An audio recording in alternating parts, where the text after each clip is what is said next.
Hello and welcome to the video on creating water pouring into a glass. This is the first of two videos because we're going to split up how we do this. And the first part is going to involve us making this glass. So without further ado, let's get going. Open up a new Blender file and make sure that you are on Cycles Render. I'm just going to display my keys so you can see what I'm doing. So, when you're doing something like a glass, or actually a lot of real life things, it's important to do two things. Firstly, get the scale right.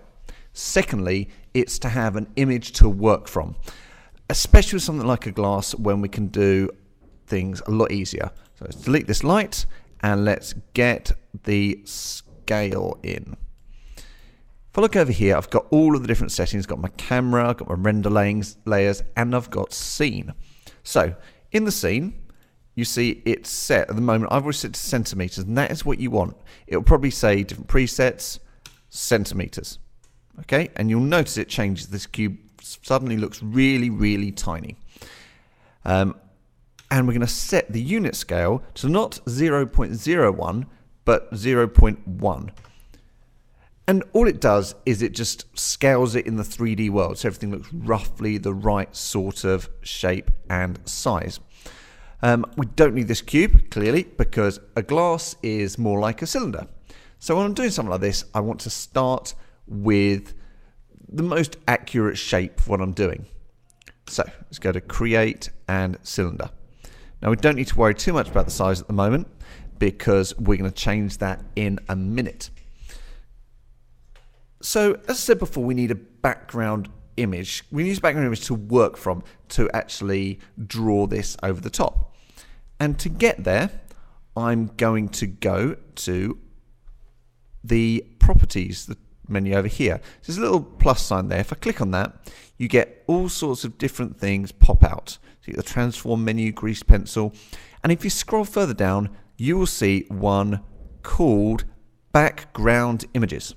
So I'll tick that and open up the box, and I can add an image.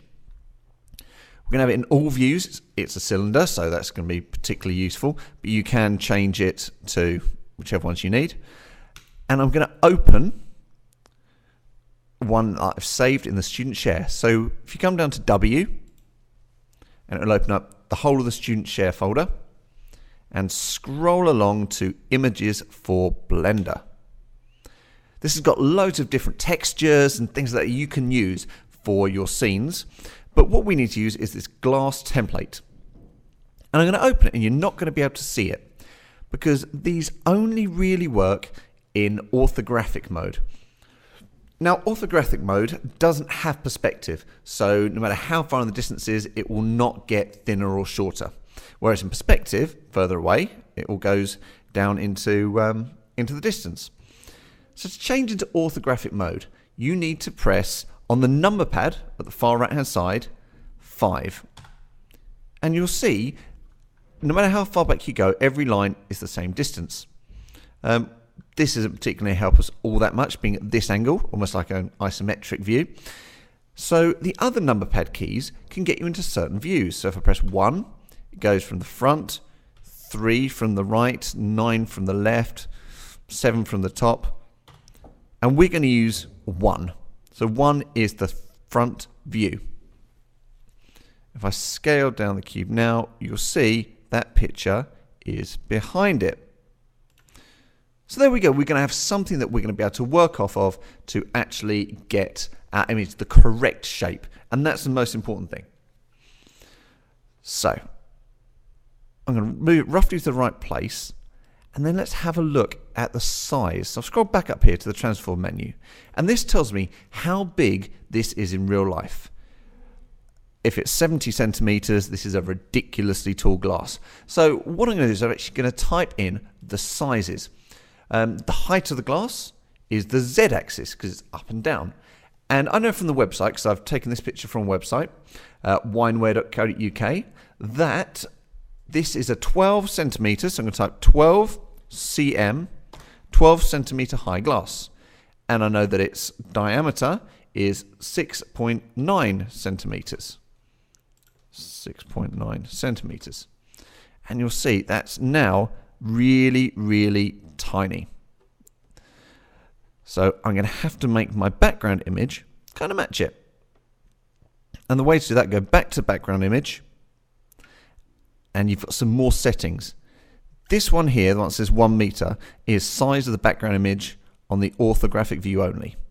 So I need to change that, and it roughly needs to be 14.1 centimeters. And there we go. Now, I haven't actually told you how to move around in this screen yet, so what you need to do is to go in and out, you scroll the mouse wheel, and that zooms you in and zooms you out. But to actually move side to side, you can't just click it in and move around like before, because then it goes back to this user orthographic mode, and you have to press number pad 1 again to get there. Instead, you hold down Shift and click in the scroll wheel, and you can move around wherever you need to go.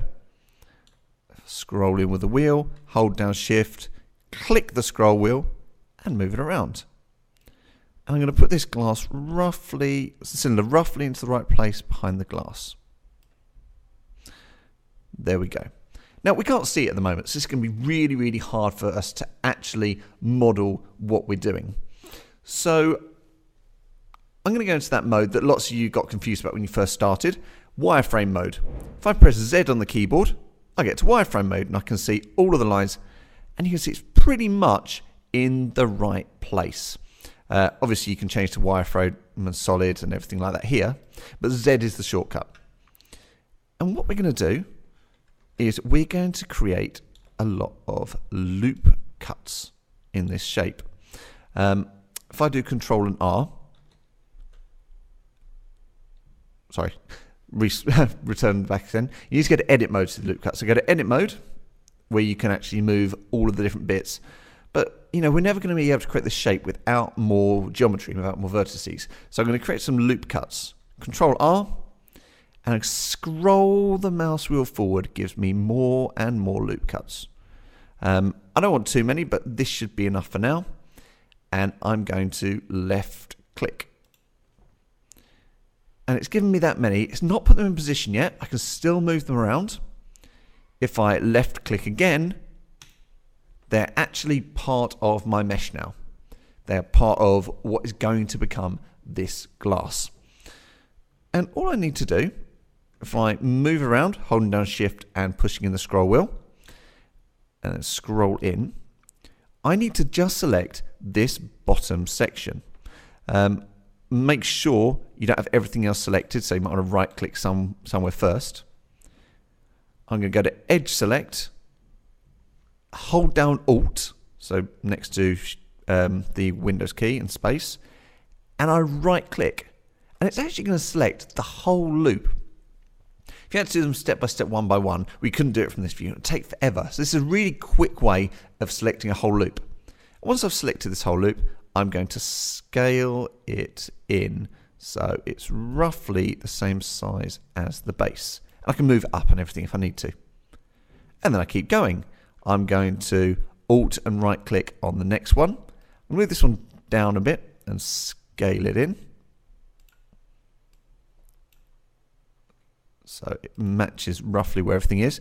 We're going to subdivide the surface, so it doesn't have to be perfect at this stage, just close enough so we can see the shape of the glass.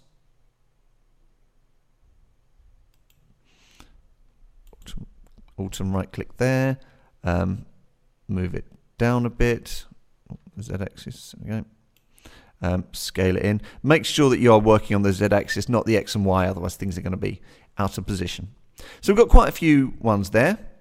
Let's Shift and hold the scroll wheel in just so I can move up a bit.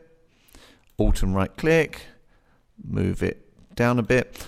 So I don't need to do quite as many here because it's a bit smoother around this area.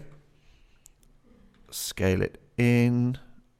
Probably need to move this one down a bit because this is roughly where the curve of the glass is. That one down and in. And it's just a process of matching as close as you can without taking forever and doing a million different loop cuts, the contours of the glass. See, that was a tiny bit too tight, so I'll move that out again.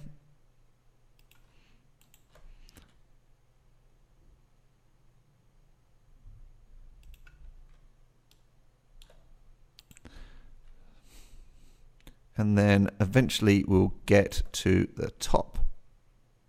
Perfect. At this stage, there's a couple of other things that you really will want to do.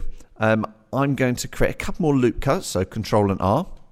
Scroll forward, so 2 more. Click, and then move them right up to the top, and click again. Because I want these right up here. And the reason I'm doing this is so I can get a lip on the top of my glass. Every glass has this thicker lip at the top. And let's scale this in. So the top one needs to be scaled in a bit. This one here is scaled out a bit. Obviously this is a bit rough at the moment. And this one just needs to be roughly where it is. And that will create a lip. Obviously it looks a bit sharp at the moment, but once we put our subdivided surface on, it will be fine. And I'm also going to go right down the bottom and create another loop down here. Now the reason I do this is when you subdivide it, if you don't put some edge loops around there, it will curve around the edge of the glass too much and you won't have a nice edge. It will just look like it's going to fall over. And that is the basic shape of our glass. There's a few things that we're going to need to do to neaten up the edges, but that's the basic part. If I go into fly mode now, so Shift and F, I'll be able to see the glass in perspective. Now, as I move around, it's way too fast. So if it's going too fast, scroll the mouse wheel back while you're in fly mode, and it goes a bit slower. There we go. Right, let's go into solid mode. Now, first thing you'll notice about this is there is a top to the glass, which we don't have, and we need to delete that. If I go down to Face Select and right click on it, and then press Delete, Faces, and it will just delete that face. So that's the top one, all sorted. I'm going to go to the bottom now because actually, although we've got this here and it looks nice and neat, it's not going to be very easy to get this to work perfectly because it will still have a curve. So I'm going to also right click and delete this face. Now we don't want a big gap in the bottom of our glass. So I'm going to go back to Edge Select and select this loop again. And we're going to do something called Extrude, which is just going to pull out from all of those different cubes. So if I do Extrude and then immediately press Enter. And that's just going to create some more geometry. And then I'm going to press S to scale it in and move it really close, so kind of like that, okay? And left click. So we've just got a tiny hole in the bottom, which obviously we need to fill as well. So I'll press F, and there's a face in there. To make sure this is really, really neat, I can do some more loop cuts. So Control R, put a few in there, that should be fine. And left click and left click. It just means there's a lot more squares. So when we subdivide it, when we make it all smooth, this will still stay as the base. Because if you've just got big shapes, they will curve and look silly. Okay? But that is how we get the base of the glass together. That's pretty much the shape. One thing that we haven't done yet, if we have a look back into orthographic mode and side, if we go to the wireframe, you'll see that there is this little bit at the bottom. We haven't done that yet. I'm going to go through it, but that is a stage that you may want to skip if you are struggling. But before we go too far into that, what we're going to do is make this solid. Because at the moment it's paper thin, and you wouldn't be able to do this inside bit without it anyway. To do that, let's select everything, which is clicking A, possibly twice. Go on to the modifiers, and we're going to put solidify. Now this is going to make your glass solid. If I go onto material, the more I do, make it bigger,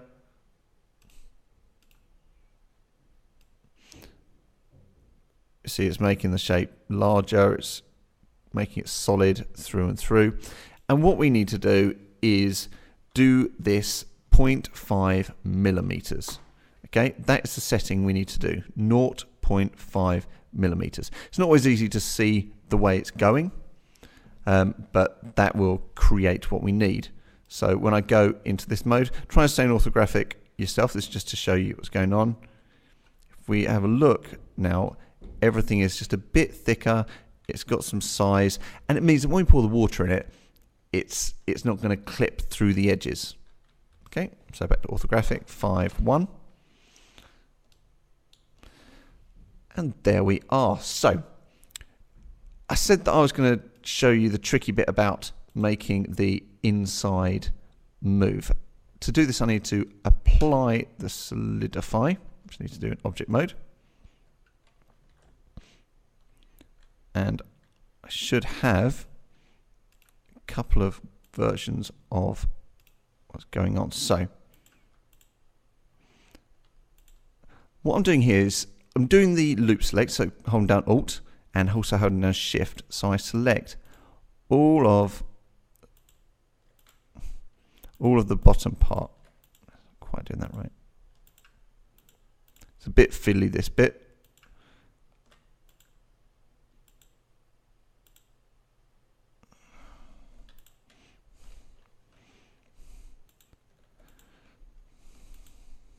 You may find if we don't use face select, we use the edge select, it's a bit easier to select all the bits that we need to. There we go. Okay, there we go. And what we're going to do, we've selected these ones, and I'm just going to move them up a bit. Okay, so make sure you're on edge select and select the loops. If you've got one left over, you can just right click and pull that up as well. And what that should do is it's pulling up the inside part of the glass. See, the bottom is still flat, but because I went on the inside of the glass and just pulled them up from this side, it's moved them up. Still go Z some more. So I'm going to be really extreme. So I pulled the inside of the glass up really, really high. Obviously that's not realistic and we'll get rid of that. But you'll see underneath it is exactly where it was before. Because we've made it solid, it's got shape both sides. So we can mess around with making it thicker. So let's do loop selects again. So I'm just going to select all of these loops. As I say, if you're really struggling with this bit, don't worry about it. It's not the end of the world if you don't manage it, because it is a frustrating part of the process and it's not impossible to make a lot of mistakes here. I'm going to go back to my orthographic view and then into wireframe mode, and I'm just going to pull those up until it's roughly in line with the bottom of the glass. You'll see I've missed a little part here, so I need to pull that up as well. Make sure that you're not putting anything outside the glass. As I say, just a lot of really tiny fiddling around here. It does look a lot better when you've got it sorted, but if you're struggling, just leave it nice and thin at the bottom. It doesn't matter hugely, but it just makes it look a bit more realistic. And obviously you can curve it up if you're feeling really optimistic about everything you're doing, or if you get better with the software, or if you've just got a lot more patience. So there we go. That is the inside of our glass. Now, I've mentioned a few times that we're going to subdivide the surface here. So if I go to the modifier and subdivide the surface, I'm going to change this to 2 and 3. The first one view is just what you see here and when you're rendering in here. So really basic. This one, the one that's got 3 in it, render, is when you do a final finished article, that shows up there. So that's good. I'm going to go back to object mode now. Tools and smooth, make the shading nice and smooth and easy on here. And finally, we just need to get a texture. And it's really easy. We're going to go to a new texture here. I'm going to call it glass. And we're going to go down to principled. I'm going to leave the color as it is because completely white would be too see-through. And we're going to change these two. These are the glass settings. Principled covers all the different shaders, so everything we need should be in here. We need just 100% transmit light, so we change transmission from 0.0 to 1 and IOR from 1.45 to 2. Now IOR is the refraction settings, and every transparent object has got an IOR. This is a crystal glass, so we're going to set it at 2 because that's roughly the IOR for crystal. And that will give us our basic glass.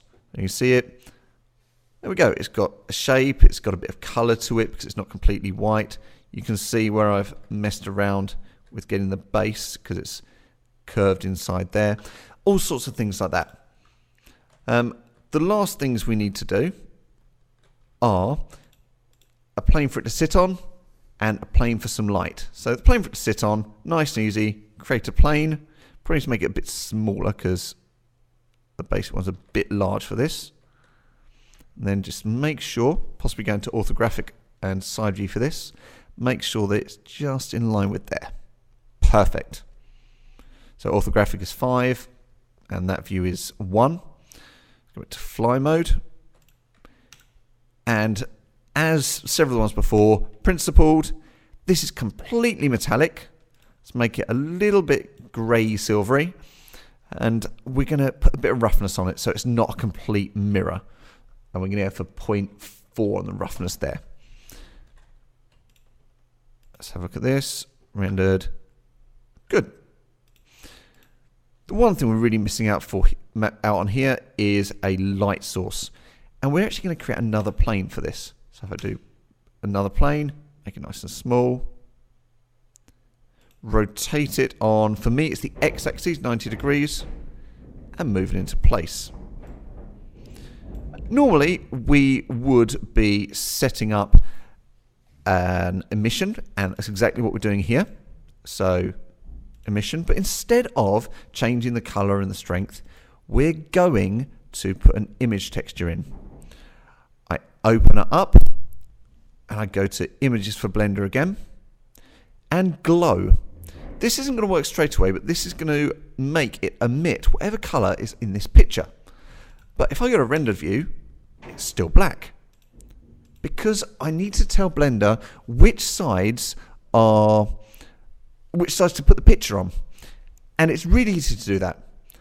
Make sure the plane's selected, go to edit mode, and then press U on the keyboard. And the top one is unwrap. Now, if I go back to object mode and rendered, you will see that it is emitting light onto our glass. Now we can obviously change the strength of it, make it more or less strong. But that actually is everything you need to do for the basics of getting your glass going. It's already starting to form. Next video, we're going to set up getting the water in, making the background a bit blacker, and just all of the different other settings that we need to do to make this really look good. So, hope you enjoyed that video, and get ready for the next one.